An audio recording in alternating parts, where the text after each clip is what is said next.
substantial argument. Follow us on YouTube.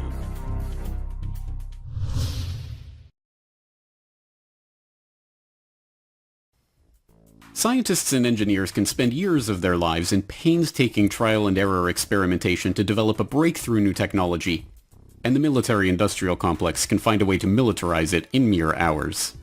Sadly, the military aren't the only ones interested in the latest gadgets and inventions, though. The alphabet soup agencies are equally voracious for innovative new ways to spy on the public. Today, let's examine 5 of the most amazing technological breakthroughs that are about to be turned into nightmarish spy tech. Number 5. The visual microphone. As we all know, what we call sound is essentially a wave propagating through a medium like air, displacing particles and causing oscillations in the pressure and velocity of those particles. These oscillations are detected by our ears and converted into nerve impulses that our brain interprets as sound.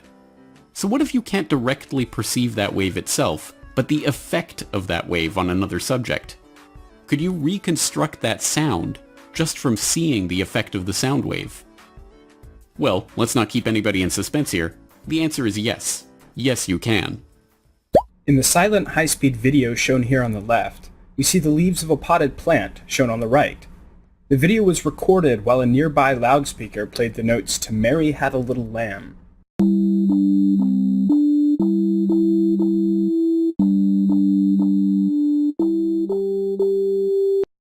Even when we play the video in slow motion here, the vibrations caused by the music are so subtle that they move the plant's leaves by less than 1/100th of a pixel, making the plant appear still to the naked eye.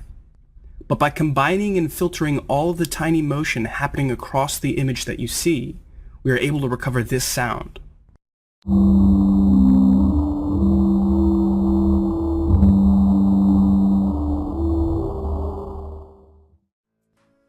This is a truly remarkable technology, and goes to show just how incredible the products of human ingenuity really are, and just how advanced the spying capabilities of the intelligence agencies already are. If you think MIT researchers are working on technology like this without the full knowledge of the alphabet supers, you're not living in the real world. Even Cracked.com, a humor website that derides conspiracy theories every chance it gets, knows precisely what this tech is already being used for.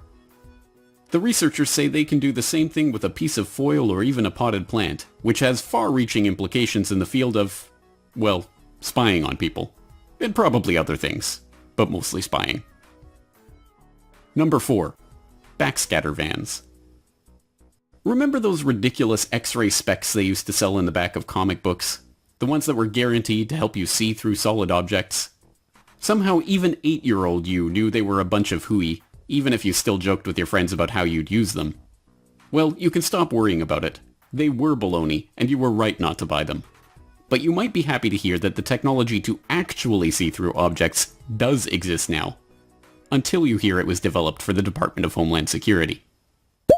From the outside, the ZBV looks like an ordinary delivery van, allowing it to blend in to urban and other landscapes. Yet, as it passes by cars, trucks, containers, and other objects, its unparalleled X-ray screening system provides photo-like images, detecting explosives, weapons, contraband, and stowaways.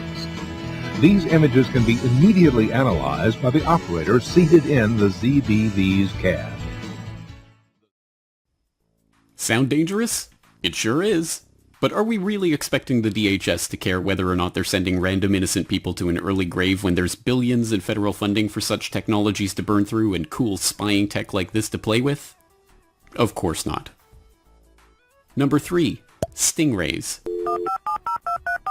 Back in November 2014, the story broke that the increasingly inaccurately named Department of Justice was sending up a fleet of Cessnas with devices that could mimic cell phone towers in order to collect communication data on criminal suspects. The devices, dubbed Stingrays by people who apparently think that the scheme isn't already Bond villain cartoonish enough, spoof cell phones into giving up their identity and location data, and allowed the DOJ to scoop up the cell phone conversations and text messages of thousands of people per flight, all supposedly justified because they were looking for a handful of bad guys' data. Details are emerging about a tracking system used by the feds called Stingray. Now, it's similar to what Seguin described, but this device acts as if it were a cell phone tower, and it intercepts your phone's signals using pings. So the Stingray determines the strength of your cell phone signal through sonar technology. So your cell phone constantly sends out a signal, and based on how long it takes for the receptor, in this case the Stingray, to receive that signal, then your cell phone can easily be found, or the location of it. Now, the worst part here is that even if you're not using your phone to actually make a phone call, the feds can still find out exactly where you are. Sound like a clear violation of Fourth Amendment rights? Certainly is, but that didn't even cause the FBI to blink. Once the program was exposed, they simply declared, "Warrants? We don't need no stinking warrants," or the legalese equivalent thereof, and continued on their merry cell phone spoofing way. Number 2. Tempest. Don't let all this fancy spy tech fool you into thinking that the spy masters need physical access to you or your location at all in order to see and hear what you're doing. We're sadly well past that point, as described in a speech at the annual Chaos Communication Congress in 2013.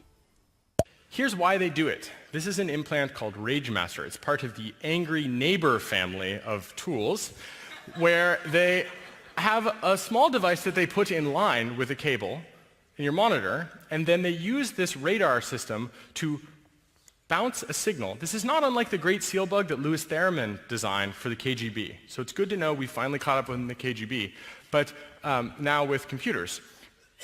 They send the microwave transmission, the continuous wave, it reflects off of this chip, and then they use this device to see your monitor. Yep, so there's the full life cycle. First they radiate you, then you die from cancer, then you win. Okay, so here's the same thing, but this time for keyboards, USB and PS2 keyboards. So the idea is that it's a data retroreflector. Here's another thing, but this one, the Tawdry Yard program, is a little bit different. It's a beacon.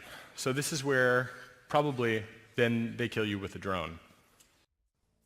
Even disregarding how utterly insane that sounds, is it safe? Won't that kind of RF energy being beamed directly into people cause cancer? Who knows? Who cares? As long as the eyes in the skies get their target data, who has time for such questions? Okay, this is all incredibly creepy.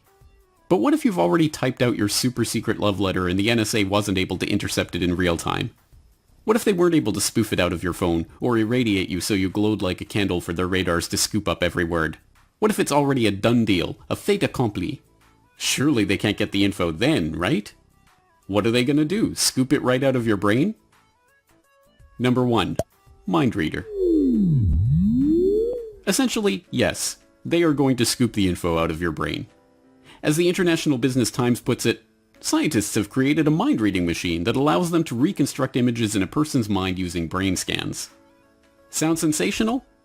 Well, it's not as far off the mark as such hyperbole might sound at first glance. In 2014, researchers at New York University and the University of California showed 300 pictures of faces to 6 test subjects who were undergoing fMRI scans in order to build up a database of how their brains reacted to facial data. They then showed them pictures of new faces and used the resulting fMRI data to reconstruct crude but recognizable versions of those faces. In other words, they read their mind and were able to pictorially represent what the subjects were looking at. Okay, we get it, James, you're saying right now. They can see everything, read everything, hear everything. There's no escape. We might as well just give up. Absolutely not. It is important to understand and be knowledgeable about the types of technology that the police state has at its disposal. But let's keep in mind that the only perfect prison is the one that we create in our own minds. The one that stops us from acting out of fear that the jailers will see us. And more to the point, why should we take the alleged capabilities of these spy gadgets at face value? The alphabet soup agencies want people to believe they're omnipotent, so what's to stop them from lying about how advanced their technologies really are, and what they're really capable of? That's right, nothing. For more on how the police state has relied for decades on unreliable or outright fraudulent technologies to convict innocent people, please see 4 Ways the Crime Lab Can Frame You on CorbettReport.com.